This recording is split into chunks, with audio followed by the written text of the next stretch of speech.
നമസ്കാരം. ഇന്നത്തെ തീയതിയും സമയവും ഒന്ന് കുറിച്ചിട്ടിരിക്കണം.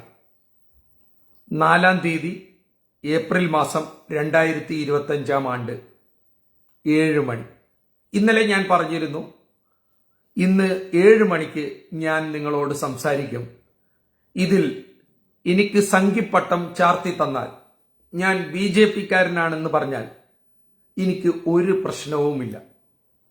പക്ഷെ 66 വയസ്സായ ഞാൻ ഒരു 50-60 കൊല്ലത്തെ എന്റെ അനുഭവം വെച്ച് ഞാൻ പറയുന്ന എന്റെ സഹോദരന്മാരായ മലയാളികൾ ഒന്ന് ശ്രദ്ധിച്ചു കേൾക്കണം.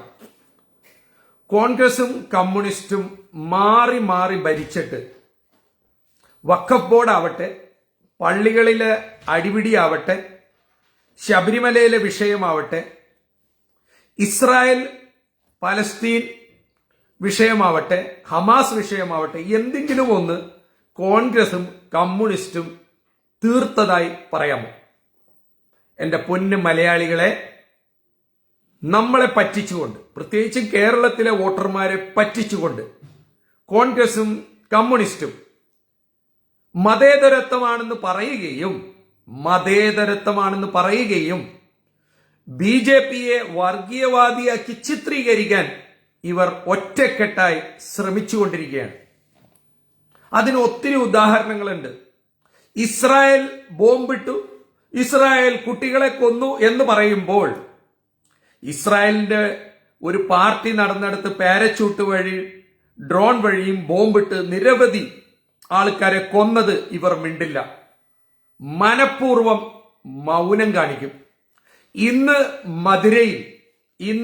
മധുരയിൽ മുസ്ലിം സഹോദരന്മാരെ വഞ്ചിക്കാൻ വേണ്ടി, മുസ്ലിം സഹോദരന്മാരെ പറ്റിക്കാൻ വേണ്ടി ഹിജാബ് മേത്തിട്ടുകൊണ്ട് നമ്മുടെ മുഖ്യമന്ത്രി പിണറായി വിജയൻ അടക്കം കമ്മ്യൂണിസ്റ്റ് നേതാക്കൾ എല്ലാവരും തന്നെ മധുരയിൽ ഹിജാബ് ഇട്ടുകൊണ്ട് ഇസ്രായേലിനെതിരെയും അമേരിക്കക്കെതിരെയും സംസാരിക്കുകയും പലസ്തീൻ ഹമാസിന്റെ ഭീകരവാദത്തെ മിണ്ടാതിരിക്കുകയും ചെയ്യുമ്പോൾ ഇത് ഇരട്ടത്താപ്പല്ലേ?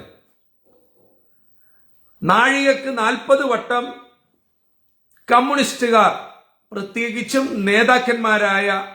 മുതിർന്ന നേതാക്കന്മാരായ കമ്മ്യൂണിസ്റ്റ് പാർട്ടിയുടെ പിണറായി വിജയനും EP ജയരാജനും MA ബേബിയും എല്ലാ ആൾക്കാരും തന്നെ നാഴികക്ക് 40 വട്ടം അമേരിക്കയെ കുറ്റം പറയും, തെറി പറയും.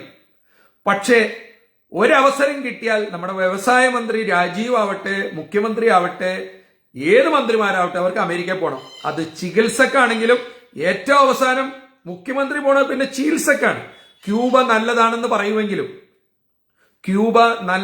പറയുമെങ്കിലും അവർ ചികിത്സക്ക് പോണത് അമേരിക്കയിലേക്കാണ്. വ്യവസായ മന്ത്രി കഴിഞ്ഞ ആഴ്ച പറഞ്ഞു, കേരളത്തിന്റെ വികസനങ്ങളെക്കുറിച്ച്, കേരളത്തിന്റെ നേട്ടങ്ങളെക്കുറിച്ച് പറയാനാണ് അമേരിക്കയിൽ പോണെന്ന്. അതൊന്നും മനസ്സിലായില്ലല്ലോ. അമേരിക്കയിൽ ട്രംപിനും സായിപ്പിനും പറഞ്ഞു കൊടുക്കണോ ഇവിടുത്തെ നേട്ടം?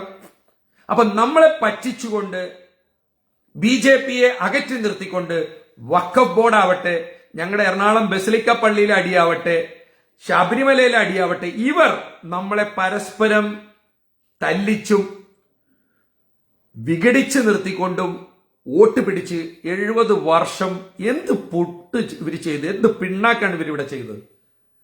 എന്റെ ക്രിസ്ത്യാനികളെ പ്രത്യേകിച്ചും പറയുന്നത്, നമ്മളെ മണ്ടന്മാരാക്കുക. അത് കഴിഞ്ഞ് എന്റെ മുസ്ലിം സഹോദരന്മാരോടും ഞാൻ പറയുന്നത്, നമ്മളെ മണ്ടന്മാരാക്കുക.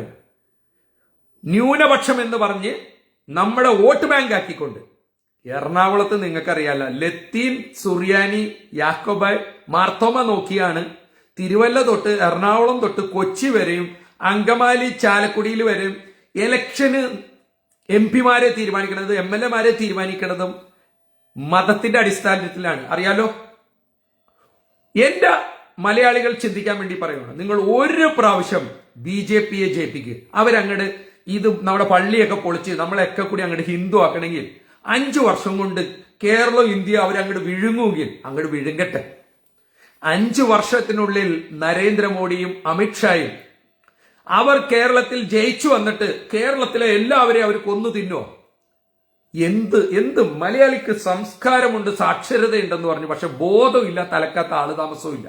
ഒരിക്കൽ കൂടി പറയുന്നത്, 100% സാക്ഷരതയും സംസ്കാരവും വൃത്തിയൊക്കെ ഉണ്ട്. പക്ഷെ തലക്കകത്ത് ബോധവും ഇല്ല, ജീവിച്ചും കാണിച്ചു കൊടുക്കൂല.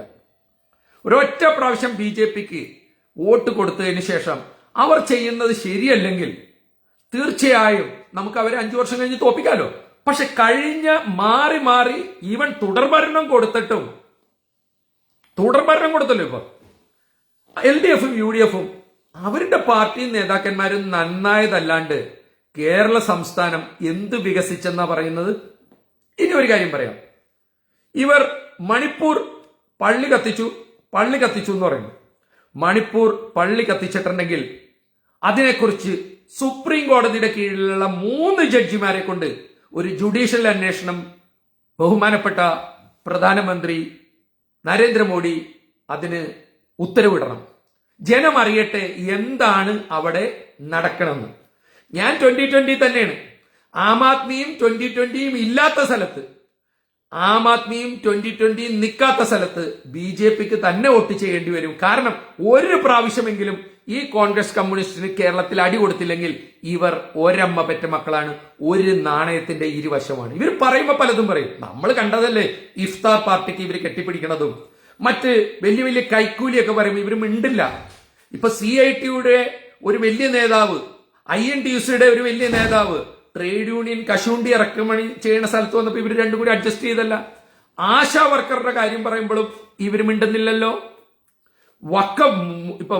വഖഫ് ബോർഡിനെ ഇവർ കുറ്റം പറയുമ്പോൾ ഒരൊറ്റ ചോദ്യം, 4 വർഷം ഉണ്ടായിട്ട് എന്തുകൊണ്ടാണ് മന്ത്രിസഭ യോഗം കൂടിയിട്ട് ഇന്ന് വഖഫ് ബില്ല് പാസ്സായതിനു ശേഷം മുസ്ലിം ലീഗിന്റെ നേതാവ് പറയണ് മുൻപത്തുള്ള വീടൊക്കെ ഞങ്ങൾ വിട്ടുകൊടുക്കൂട്ടാന്ന്. അത് അന്ന് അവിടെ വന്നിട്ട് അവർ പറയണു, ദേ നിങ്ങളുടെ വീടൊക്കെ തരും, നിങ്ങളുടെ വീടൊന്നും ഞങ്ങൾ പിടിച്ചെടുക്കില്ല, ഞങ്ങൾ ഒരു 6 മാസത്തിനകം കളക്ടറും റവന്യൂ ഒക്കെ വന്ന് അളന്ന് തിട്ടപ്പെടുത്തി നിങ്ങളുടെ സ്ഥലം തരുമെന്ന് എന്തേ അന്ന് പറയാഞ്ഞത്? അപ്പൊ വഖഫ് ബില്ല് പാസ്സായപ്പോ പറയണു ഞങ്ങൾ എടുക്കൂലാട്ടാന്ന്. അങ്ങനെയല്ല വേണ്ടത്.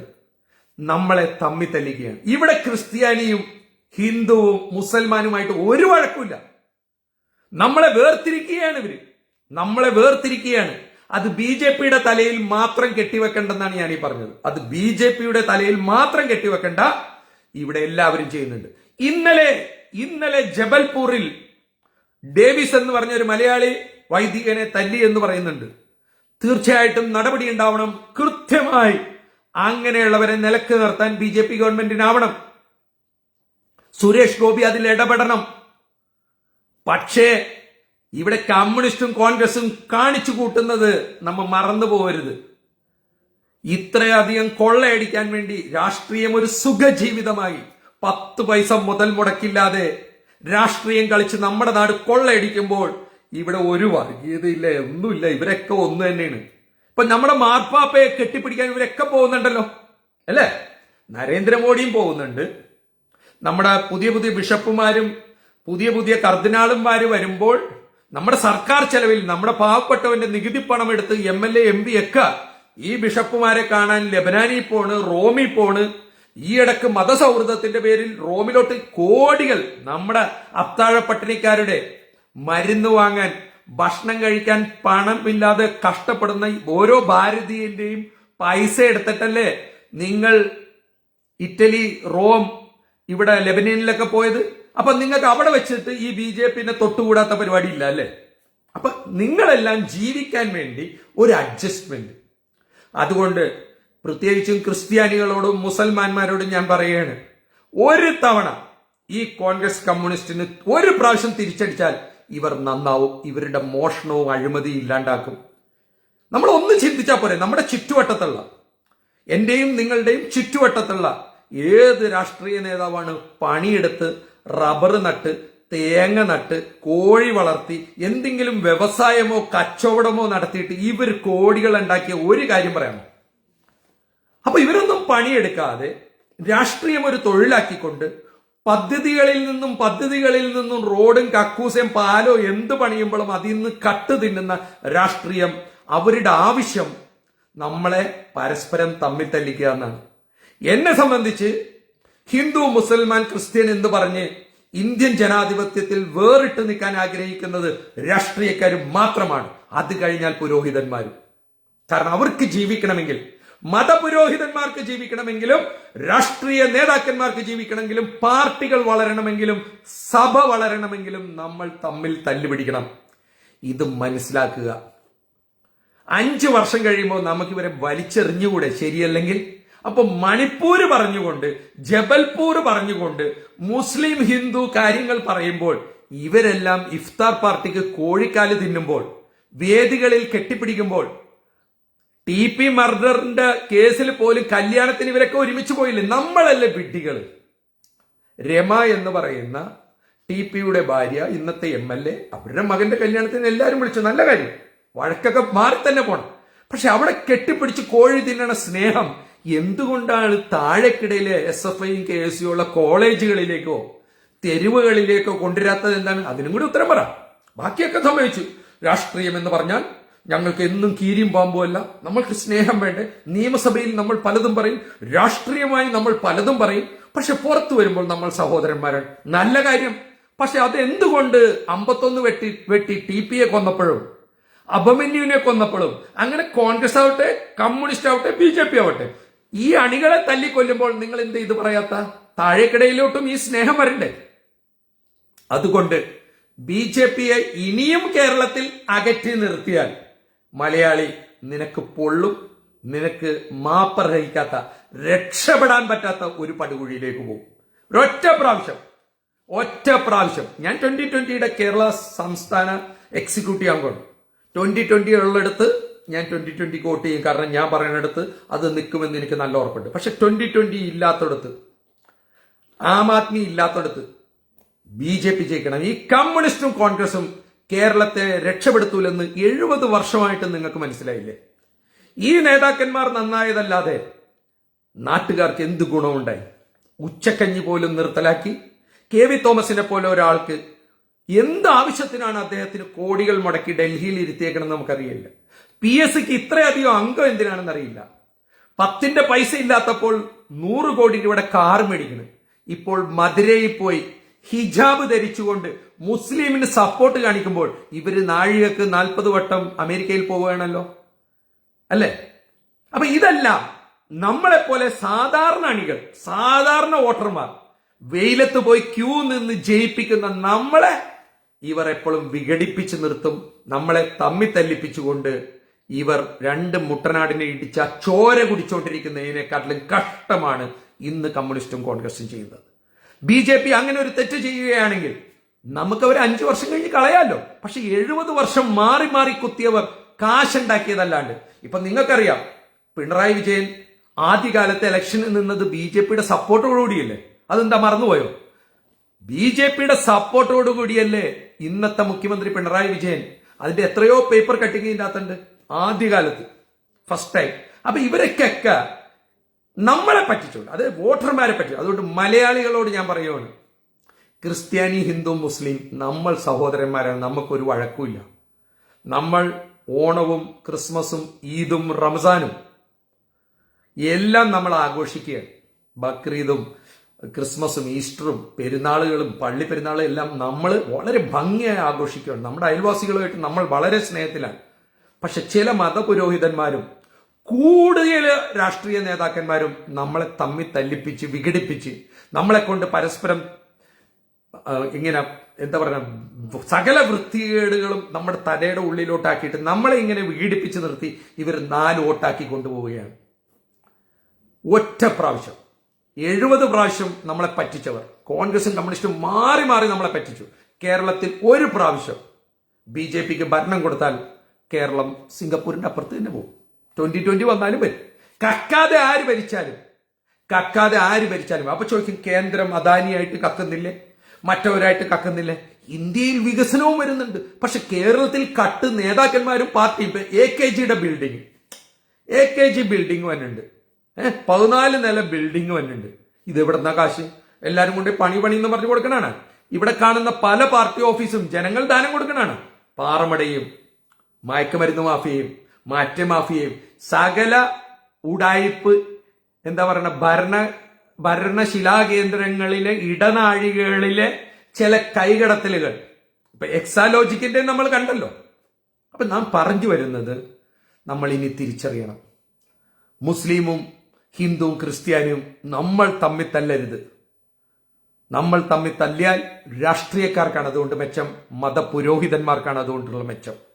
വിദ്യാഭ്യാസം ഇത്ര ഉയർന്നു നിൽക്കുമ്പോൾ ചില മണ്ടൻ അന്ധവിശ്വാസത്തിന്റെ പേരിൽ ദൈവത്തിനെ പങ്കുവെക്കരുത്. നമുക്കെപ്പോഴും ദൈവഭയവും ഒരു ദൈവവിശ്വാസവും നല്ലത് തന്നെ. പക്ഷേ ഒന്നും ചെയ്യാതെ ദൈവത്തിന് 2 മെഴുകുതിരി വെച്ച് പരീക്ഷ ജയിക്കുമെന്നും ഒന്നും ചെയ്യാതെ 5-6 നൊവേന കൂടുകയോ 2 പ്രാവശ്യം ഹജ്ജിന് പോയാലോ നമ്മുടെ പാപം ക്ഷമിച്ചുകൊണ്ട് നമ്മൾ നന്നാവുമെന്നുള്ള ആ ബുദ്ധിയില്ലാത്ത ദൈവവിശ്വാസം, അന്ധവിശ്വാസം കൊള്ളില്ല. എത്ര കൃത്യമായാണ് ഹജ്ജിന് പോകുന്നതിന് മുമ്പ് ഒരു മുസ്ലിം സഹോദരന്മാർ ചെയ്യേണ്ട കാര്യങ്ങളെക്കുറിച്ച് എഴുതിയേക്കണ. നമ്മുടെ കണ്ണ് നിറയില്ലേ. ഒരു മുസ്ലിം സഹോദരൻ ഹജ്ജിന് പോകുമ്പോൾ പലിശക്കാരനാവരുത്, തൊട്ട് വീടിന്റെ ചുറ്റും പട്ടിണി കിടക്കണവരുണ്ടാവരുത്, രോഗികളുണ്ടാവരുത്, എല്ലാം തീർത്ത് അവൻ വളരെ ഫ്രീ ബേർഡായിട്ട് ഒരു തൂവലിന്റെ കനത്തിൽ ഹജ്ജിന് പോവേണ്ടതാണെന്ന് ഞാൻ പഠിച്ചിട്ടുണ്ട്, സിനിമയിൽ കണ്ടിട്ടുണ്ട്, വായിച്ചിട്ടുണ്ട്. അങ്ങനെയാണോ നമ്മുടെ സഹോദരന്മാർ ഹജ്ജിന് പോകുന്നത്? ഇവിടെ നിലവിൽ ചെക്ക് കേസും പലിശ കേസും കൂത്തുകേസുള്ളപ്പോഴും പോകുമല്ലേ. ഞങ്ങളുടെ ക്രിസ്ത്യാനികളിൽ തന്നെ റോമിൽ പോണ്, വേളാങ്കണ്ണി പോണ്, മലയാറ്റൂര് പോണ്, നൊവേനക്ക് പോണ്. പക്ഷെ നമ്മുടെ ജീവിതത്തിൽ അത് എത്രത്തോളം യേശുവിനെ ഉൾക്കൊള്ളാൻ സാധിച്ചു, എത്രത്തോളം ലളിത ജീവിതം നയിച്ചുകൊണ്ട് മറ്റുള്ളവരെ സഹായിച്ച് സ്നേഹിച്ച് സത്യസന്ധമായി നീതിപൂർവം നീതിമാനായി ജീവിക്കാൻ എത്ര ക്രിസ്ത്യാനികൾ ശ്രമിക്കുന്നുണ്ട്. അനീതി കണ്ടാൽ ഈ മുസൽമാനും ക്രിസ്ത്യാനിയും ചോദിക്കുന്നുണ്ടോ, ജാതി നോക്കാതെ? ഇനി നമുക്ക് ശ്രീരാമനെ കുറിച്ച് പറയുമ്പോഴും ഹനുമാനെ കുറിച്ച് പറയുമ്പോഴും 4 നാക്കല്ലേ. സത്യത്തിന്റെ ആൾ രൂപമായ ശ്രീരാമൻ, ഇതെല്ലാം നമ്മുടെ വിശ്വാസമല്ലേ. നമ്മൾ എന്തിനാ അവരിലൊക്കെ കയറി ചൊറിയണത്? നമ്മൾ നമ്മുടെ വിശ്വാസത്തിൽ മുന്നോട്ട് പോവുക, വേറൊരാളെ അടിച്ചേൽപ്പിക്കാതിരിക്കുക, ഒരു മതം കൊണ്ട് മറ്റൊരാളെ ബുദ്ധിമുട്ടിക്കാണ്ടിരിക്കുക. ഇപ്പൊ ഞാൻ ഇന്നലെ കാനഡയിലോ അവിടെ ഇവിടെയൊക്കെ കണ്ടു, നടു റോഡിൽ നിസ്കരിക്കുന്നു. ഇന്ത്യയിലും അതെ, റോഡുകളിൽ നിസ്കരിക്കുന്നു. ദുബായിൽ മുസ്ലിംസ് അല്ലേ, ദുബായ് രാജാവ് എന്താ പറഞ്ഞത്? റോഡുകളിൽ നിസ്കരിച്ചാൽ 5000 ദറാംസ്, അതായത് 1,00,000 രൂപ ഫൈൻ അടിക്കുമെന്ന് പറഞ്ഞു. അതാണ് രാജാവും ഭരണാധികാരിയും. ഒരിക്കൽ കൂടി ദുബായ് രാജാവിന് ഒരു വലിയ സല്യൂട്ട്, ദുബായ് രാജാവിന് ഒരു വലിയ പ്രാർത്ഥന. താങ്കളുടെ കാല് തൊട്ട് നമസ്കരിച്ചുകൊണ്ട് പറയുന്നു. ദുബായിലെ ഷെയ്ഖ് റാഷിദിനൊക്കെ കാലുമെ തൊട്ട് നമസ്കരിച്ചുകൊണ്ട് പറയുന്നു. അവിടുത്തെ മുസ്ലിം സഹോദരന്മാർ ഇന്നേ വരെ അവിടെ അമ്പലം വന്നു, ക്രിസ്ത്യാനി പള്ളി വന്നു. രാജാക്കന്മാർ എത്ര ബഹുമാനപൂർവ്വമാണ് ആ മതത്തിന്റെ ഹാർമോണി, ആ താളം കൊണ്ട് നടക്കുന്നത്. മാർപ്പാപ്പ ദുബായിൽ അബുദാബിയിൽ വന്നപ്പോൾ 3 രാജാക്കന്മാരും നിന്നപ്പോൾ ഷെയ്ഖ് സെയ്ദ് പറഞ്ഞത് എന്താണ്? മാർപ്പാപ്പ ഞങ്ങളുടെ മണ്ണിൽ ഹോളി മാൻ കാലുകുത്തിയിരിക്കുന്നു. നമ്മുടെയൊക്കെ രോമം എണീറ്റ് വരും. ഷെയ്ഖ് സെയ്ദ് പറഞ്ഞതാണ്, we are declaring this year as a forgiveness, the year of forgiveness. ഈ വർഷം ഞങ്ങൾ UAE, ഈ വർഷം ഞങ്ങൾ എല്ലാം ക്ഷമിക്കുന്ന വർഷമായി ഡിക്ലെയർ ചെയ്യുന്നു. എന്നിട്ട് അവരെന്തൊക്കെ ചെയ്ത്? ട്രാഫിക് ഒഫൻസ്, ചെറിയ തെറ്റുകൾ ചെയ്യുന്ന, പാർക്കിംഗ്, ഓവർ സ്പീഡ്, ചെറിയ കേസുകൾ, ചെറിയ ഉന്തും തള്ളും ബഹളം, അങ്ങനെ ചെറിയ കേസുകളെല്ലാം 1 വർഷം ആവർത്തിക്കാതിരുന്നാൽ അത് വിട്ടുകളയും, ആ ഫൈനും ഇല്ല കേസും കളയുന്ന the year of forgiveness Sheikh Zayed പറഞ്ഞതാണ്. ദുബായ് റോഡുകളിൽ പാകിസ്ഥാനിയും ബംഗ്ലാദേശിയും മറ്റുമെല്ലാവരും റോഡിൽ നിസ്കരിച്ചപ്പോൾ രാജാവ് പറഞ്ഞു, അത് ഇവിടെ വേണ്ട. ബാർബറി മസ്ജിദിന്റെ പ്രശ്നം വരുമ്പോൾ ഞാൻ ദുബായിലുണ്ട്, പാകിസ്ഥാനികളും കുറച്ച് ആൾക്കാരും റോഡിൽ ഇറങ്ങിയപ്പോൾ പറഞ്ഞു, അവിടെ അവന്ന് നടക്കിക്കോളും, അത് അവരുടെ അവിടുത്തെ ഭരണകൂടം നോക്കിക്കോളും, നിങ്ങൾ ഇതിൽ ഇടപെടണ്ട. പോലീസ് ഇറങ്ങി എല്ലാവരും വീട്ടിൽ കയറ്റി. ബംഗ്ലാദേശികൾ ഈയിടയ്ക്ക് ഒരു പ്രശ്നം ഉണ്ടാക്കി. അപ്പോഴും രാജാവ് പറഞ്ഞു, ബംഗ്ലാദേശിലെ ഗവൺമെന്റ് നോക്കിക്കോളും, ഇവിടെ പണിയെടുക്കാൻ വന്ന പണിയെടുക്കുക, നിങ്ങൾ ഇവിടെ റോട്ടിൽ സമരം ചെയ്യരുതെന്ന്. അതേ സ്ഥലത്ത് നമ്മളോ ഇസ്രായേലും ഹമാസും ലെബനിയിലൊക്കെ എന്താ നടക്കണമെന്ന് നമുക്കറിയില്ല. പക്ഷെ നമ്മൾ പറയും, ഇസ്രായേലികളെ 100 പേരെ കൊല്ലുമ്പോൾ കമ്മ്യൂണിസ്റ്റുകാരും മിണ്ടില്ല. ഇസ്രായേലികളെ കൊല്ലുമ്പോൾ, പലസ്തീനെ കൊല്ലുമ്പോൾ അവർ കുട്ടികളാണ്, അതാണ് ഇതാണെന്ന് പറയും. എടോ, ആര് മരിച്ചാലും ആര് ചാവുമ്പോഴും രക്തമാണ് കട്ടയാവുന്നത്, ശ്വാസമാണ് നിലക്കുന്നത്. കിഡ്നി മേടിക്കുമ്പോഴും കാശ് കടം മേടിക്കുമ്പോഴും രക്തം മേടിക്കുമ്പോഴും ജാതി നോക്കൂല, അതൊരു തട്ടിപ്പ്. ഇത്തിരി അധികം പറഞ്ഞുപോയി. ഞാൻ ഈ പറയുന്നത് 4-ാം തീയതി വെള്ളിയാഴ്ച ഏപ്രിൽ മാസം 2025 7 മണിക്ക് ഞാൻ പറയുകയാണ്, ഈ പ്രാവശ്യം കേരളം 2020 ആം ആദ്മി ഇനി കുറച്ച് സ്വതന്ത്രന്മാർക്ക് കൊടുത്താലും BJPക്ക് വോട്ട് ചെയ്താലും ഒരു കാരണവശാലും കോൺഗ്രസിനും കമ്മ്യൂണിസ്റ്റിനും ഇനി ഒരു അവസരം കേരളത്തിൽ കൊടുക്കരുത്. അത് ഒരു മാറ്റത്തിന് വേണ്ടി ഞാൻ പറയുകയാണ്, ഒറ്റ പ്രാവശ്യം. എന്നിട്ട് അവർ നമ്മളെയൊക്കെ കൂടി അങ്ങോട്ട് തിന്നു കളയുവാണ്, നമ്മളെയൊക്കെ പിടിച്ച് ഹിന്ദു ആക്കുവാണ്. ബെന്നി ജോസഫൊക്കെ രാമനും യൂസഫിനെ പിടിച്ചും ഒക്കെ വിഷ്ണുവും കൃഷ്ണനാക്കുകയാണെങ്കിൽ അങ്ങോട്ട് ആവാം. ഒരു 5 വർഷം അത് കഴിഞ്ഞിട്ട് നമുക്ക് മാറ്റി കുത്താലോ. ഇത് നമ്മൾ മാറി മാറി 60-70 വർഷം ഇവർക്ക് കുത്തിയിട്ട് ഇവർ ഇഫ്താറിന് കോഴിക്കാല് തിന്നുമ്പോൾ റോമിൽ അല്ലെങ്കിൽ നമ്മുടെ ബിഷപ്പുമാരെയും കർദിനാൾമാരെയും പലസ്തീനി തെരഞ്ഞെടുക്കുമ്പോൾ ഇവരെല്ലാം ഒരു കാറിലും ഫ്ലൈറ്റിലൊക്കെ പോയി ഭക്ഷണം കഴിക്കുമ്പോൾ മതസൗഹൃദം പറയുകയും ഒരു ശരിയായ പ്രശ്നം വരുമ്പോൾ എറണാകുളം ബസിലിക്കയിലൊക്കെ എന്തോരം പ്രശ്നം നടക്കുന്നുണ്ട്, അവിടെയൊന്നും ഒരു നേതാവും വരികയില്ല. കാരണം അവർക്ക് വേണ്ടത് നമ്മൾ തമ്മിൽ തല്ലുന്ന കീരിയും പാമ്പും ആയിരിക്കണം.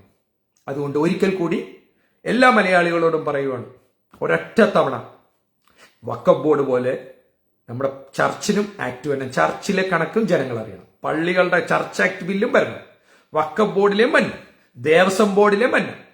പള്ളിയും അമ്പലവും മോസ്കും ഒക്കെ വിഴുങ്ങുന്ന കുറച്ച് കള്ള എന്തെന്നാ പറയണ മതസ്നേഹികൾ, കുറച്ച് കള്ള പുരോഹിതന്മാർ, അവരെ ജനം തിരിച്ചറിയാൻ വേണ്ടി സുതാര്യതയുള്ള കണക്കുകൾ ഉണ്ടാവട്ടെ. കൂടാതെ മണിപ്പൂർ എന്ന് പറഞ്ഞ് പൊട്ടിക്കരയുന്ന ക്രിസ്ത്യാനികളോട് പറയുകയാണ്, മാർപ്പാപ്പയെ കെട്ടിപ്പിടിച്ച നരേന്ദ്രമോദിയോട് നമ്മൾ ചോദിക്കണം, മണിപ്പൂർ ഒരു 3 അംഗ, അതായത് വീട് കത്തുമ്പോൾ നോട്ട് കെട്ട് കിട്ടാത്ത ജഡ്ജിമാരെ, വീട് കത്തുമ്പോൾ വീട്ടിൽ കോടിക്കണക്കിന് രൂപയുടെ നോട്ട് കത്താത്ത ജഡ്ജിമാരെ വെച്ച് ഒരു സുപ്രീം കോടതി ജഡ്ജിമാരുടെ ഒരു അന്വേഷണവും മണിപ്പൂർ സംഭവിക്കണം. ഇന്നലെ ജബൽപൂർ ഉണ്ടായ ആ അടിയും എന്താണെന്ന് അന്വേഷിക്കണം. ആരെങ്കിലും മതം പിടിക്കാൻ വേണ്ടി ഹിന്ദുക്കളെ പിടിച്ച് ക്രിസ്ത്യാനിയാക്കാൻ പോയതാണെങ്കിൽ 2 അടി കൂടുതലും കൊടുക്കണം. മതമൊക്കെ നമ്മുടെ ഇഷ്ടമാണ്, പ്രാർത്ഥന നമ്മുടെ ഇഷ്ടമാണ്. അതൊന്നും തെരുവിലേക്ക്, ഞങ്ങളുടെ പള്ളിയായാലും അമ്പലങ്ങളായാലും എല്ലാം തെരുവിലേക്ക് ഇറക്കി പ്രദക്ഷിണങ്ങളും പ്രാർത്ഥനകളും എല്ലാം റോഡിലേക്ക് ഇറക്കുമ്പോൾ മതസ്പർദ്ധ അവിടെ തുടങ്ങും, അവിടെ അടി തുടങ്ങും. അതുകൊണ്ട് ഒരിക്കൽ കൂടി എന്നെ നിങ്ങൾ സംഘിപ്പട്ടം ചാർത്തിയാലും കൊള്ളാം, ഒരു തവണ കേരളത്തിൽ BJPയുടെ താമര വിരിഞ്ഞാൽ അവർ ശരിയല്ലെങ്കിൽ അതിനെ ചെളിയിൽ ചവിട്ടിത്താർത്താനുള്ള ആർജവവും കൂടി നമുക്ക് ഉണ്ടായിരിക്കണം. അതേ സ്ഥാനത്ത് താമര ദേശീയ പൂവായി സങ്കല്പിക്കുന്ന ഈ നാട്ടിൽ ആ താമരയുടെ ഭംഗിയും സത്യസന്ധതയും ആ ഭംഗിയെല്ലാം കേരളത്തിന്റെ ഭരണത്തിൽ ഉണ്ടാവുമെങ്കിൽ നമുക്ക് മറ്റു കാര്യങ്ങൾ അപ്പച്ചിന്തിക്കാം. പക്ഷെ മാറി മാറി 70 വർഷം നമ്മളെ പറ്റിച്ച കമ്മ്യൂണിസ്റ്റിനും കോൺഗ്രസിനും ഇനി എന്റെ വോട്ടില്ലെന്ന് പ്രഖ്യാപിച്ചുകൊണ്ട് നിർത്തുന്നു. നന്ദി, നമസ്കാരം. ജയ് Bharat and have a good night.